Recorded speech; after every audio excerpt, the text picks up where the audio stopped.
This video is sponsored by Tabletop Ready Miniatures. Get your favorite minis at a discounted price by visiting tabletopreadyminiatures.com. Link in the description below. Hey Wargamers, today I want to continue the 2019 update series by taking a look at the Tau Piranha. Now, the Piranha is a unit that I have largely dismissed in the past, but based on recent experience and seeing how Piranhas have done in select events, I've reconsidered, and so today we're going to talk a little bit about the strengths and weaknesses of Piranhas and how you might want to use them in your contemporary Tau army. Before we do that though, I want to say thanks for watching. If you like this video, go ahead and hit subscribe. That way you don't miss any of my upcoming Tau content. Okay, so let's jump into it, starting with the stat line. For about 60 points, you get a single Piranha with 2 gun drones and a burst cannon. That Piranha has movement 16 inches, weapon skill 6 up, not that we care, ballistic skill 4 up, strength 4, toughness 5, 6 wounds, 2 attacks, leadership 6, and a 4 up save. So the things that should jump out to you about that stat line are 2 things. One is its movement is pretty darn fast. That means it has good mobility, especially compared to the majority of your units. It's faster than any type of crisis suit or stealth suit. It's faster than a ghost keel. It's faster than your tanks, and it's certainly faster than your infantry. So there's a large portion of your army that this thing is just flat out faster than. And that is an asset on its own, but it also has decent toughness. So toughness 5, 6 wounds.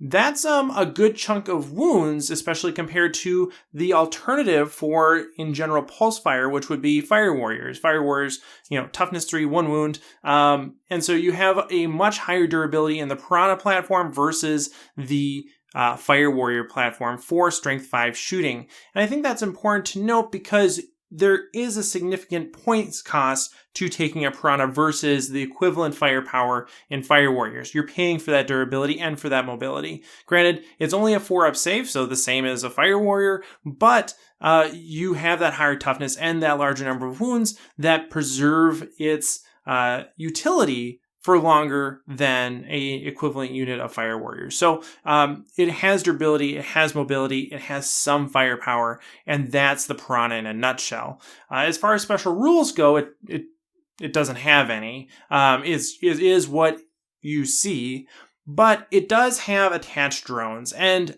drones that are attached function a little bit differently than you might think just looking at it as a vehicle. Those drones count as embarked passengers, which is important when the Piranha eventually dies, which it probably will, considering that it's only only 6 wounds and a 4-up save. Still better than Fire Warriors, but nothing compared to a Land Raider or a Knight, right? It doesn't have durability, and there are weapons that will kill it.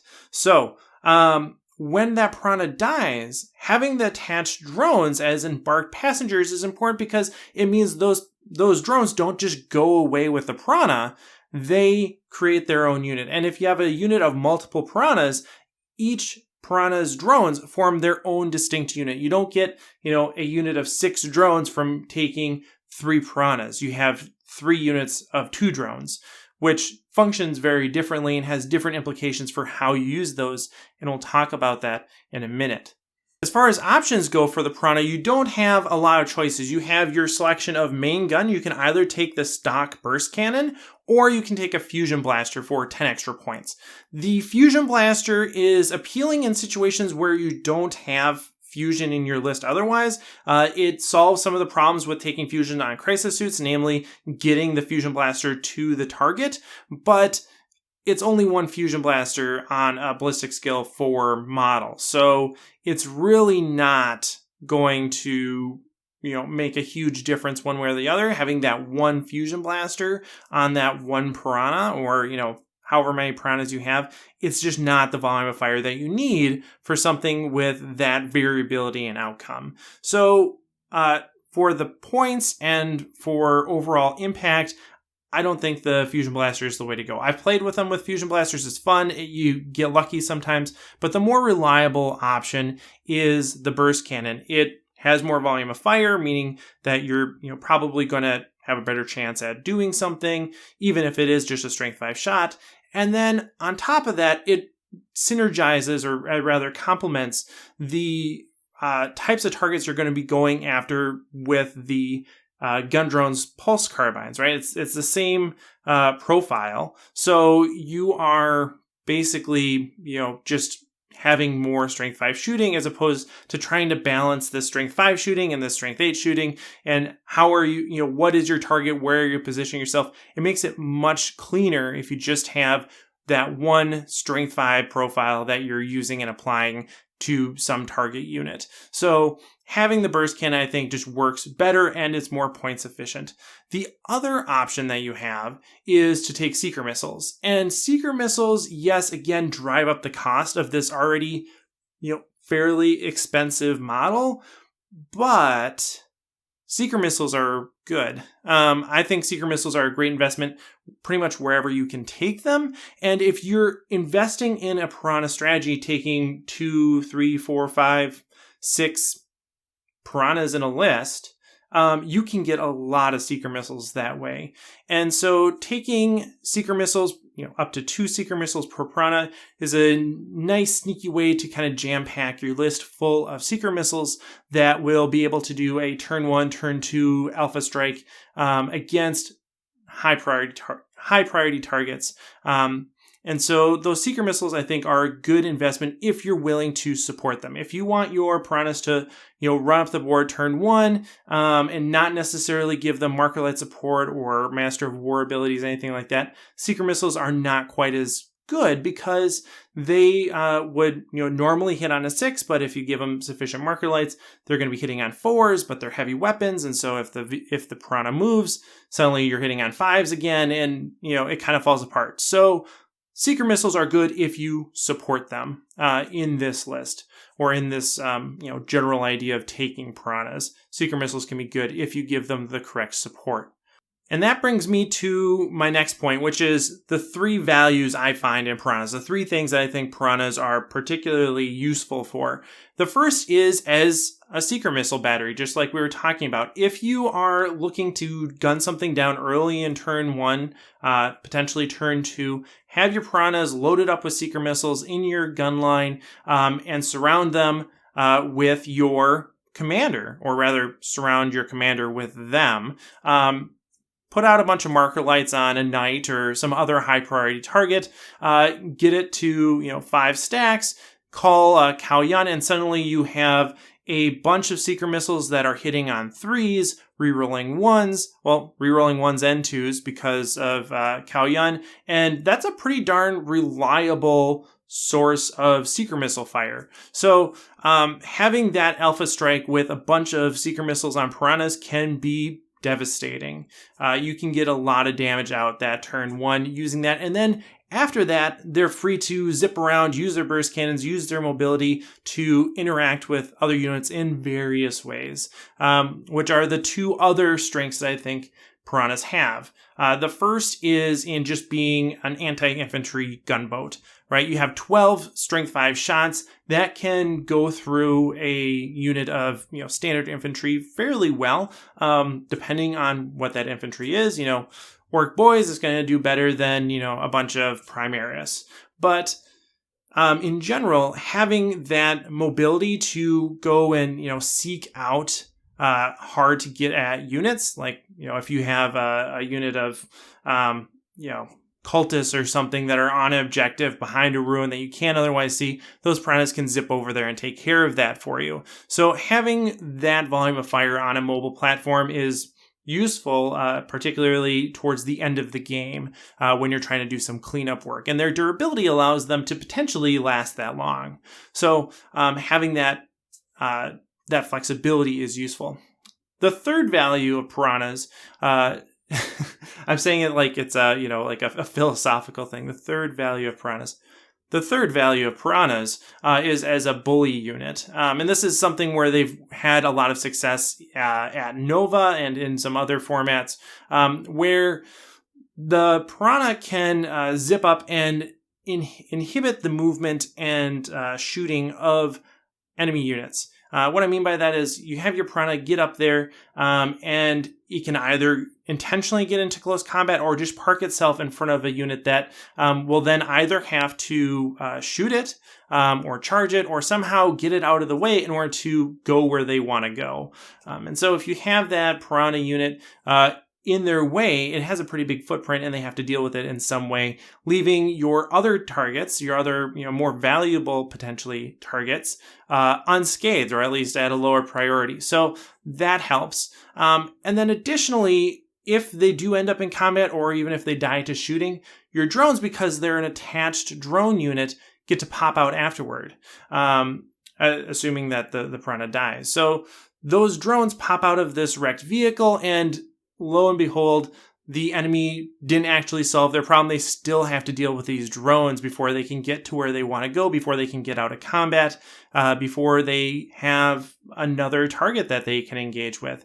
So those drones are really a pain in the butt if you are an enemy that is tied up with a bunch of Piranhas. You have to deal with those drones, and because they are separate units, you have to, specify that you want to shoot each of them and partition your shots in a way that, who knows, maybe you're not going to do that effectively, and you kill 1 out of 2 drones and all the units that are in front of you, and you're in the same boat that you were before.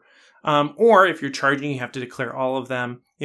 Having all those small units really can trip someone up if they aren't careful in how they approach dealing with them.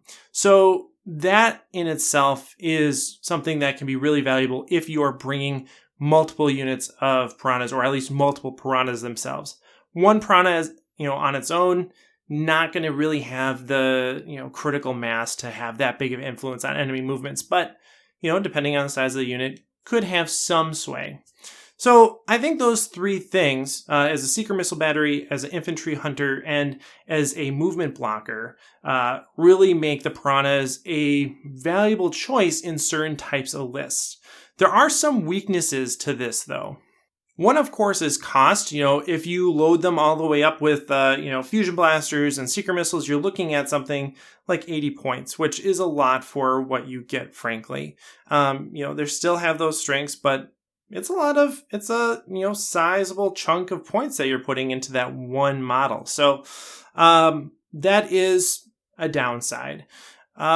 Another downside or a potential weakness is that those drones produce more kill points. So like I said, each of those Piranhas drones form their own unit. So if you have a unit of 3 Piranhas, you actually end up with 3 more units of drones that can be pretty easily killed. There's only 2 of them. It doesn't take a lot to remove 2 drones from the board. And that means kill points. So those kill points, those easy additional kill points for each Piranha that you bring, can weigh you down in certain formats, right? If you're playing, straight out of the book, if you're playing, just pure kill points, that will hurt you quite a bit. However, if you're playing in a format like Nova, which we alluded to earlier, it doesn't necessarily matter how many kill points you give up in a turn. It's more about if you give up a kill point and if you give up more kill points.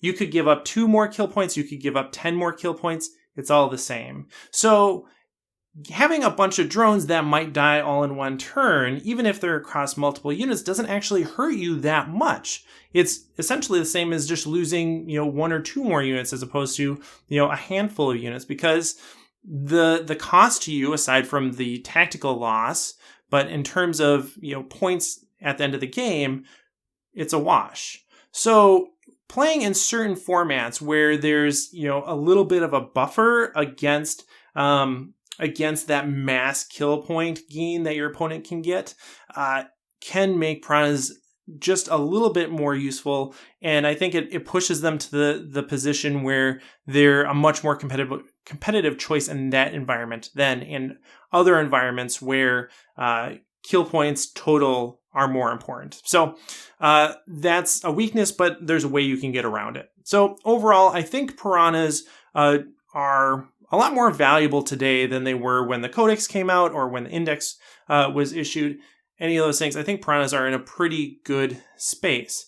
Do you want to bring a list chock full of Piranhas? Well, I think by and large, the overall strategy still is focusing on your big units like your Riptides, but Piranhas can complement that approach very well, and depending on the format, can be a really valuable component to any list, regardless of what you bring. So, yeah, I'm happy with how Piranhas look in 2019. Let me know what you think in the comments below. Do you like how Piranhas are sitting, or are they still something that you rather not engage with? Either way, love to hear about it, and as always, thanks for watching. Hey everyone, thanks for watching. I really mean it when I say this channel is made possible by my supporters over on Patreon. If you enjoyed this video, consider joining our community over there as well. Special thanks to Shifty, Dallas Ellis, Jim Bob, Scott Heater, Nick Steele, Jared Egler, Tau Oswald, Jackson, Stephen Cohen, Eric Jackson, Zealous Brimstone, Evan Wells, and Chris Kessler. I meant to say, as always, happy wargaming.